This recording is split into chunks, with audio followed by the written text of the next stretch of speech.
خدا بودم نمیذاشتم کسی حسش کنه غم رو، اونا که سهم هم نیستن ببینن لحظه هم رو. نمیذاشتم اون که از فقر لباس کهنه میپوشه واسه نون سر سفرش بره کلیه بفروشه. حتی کمزورای دنیا به قدرتها نمیباختن، زمینامو میدادم توش فقیرا خونه میساختن، پای سختی های مردم خیلی محکم میستادم، اگر مستاجرم بودن اجاره شونو میدادم.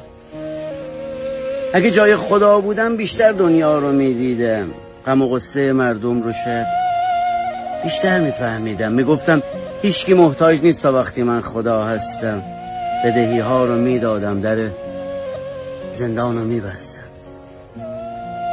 خوبی شاد کردن دلها، میگفتم اینها احکامه، مهر طلاق نمیذاشتم. رمضان بزرگترین آرزویت چیست؟ قربان وقتی میمیرم برای همیشه بمیرم. یعنی چی رمضان؟ قربان یعنی اینکه دوباره در قامت یک حیوان یا انسانی دیگر وارد دنیا یا هیچ دنیای دیگری نشوم. رمضان حتی اگر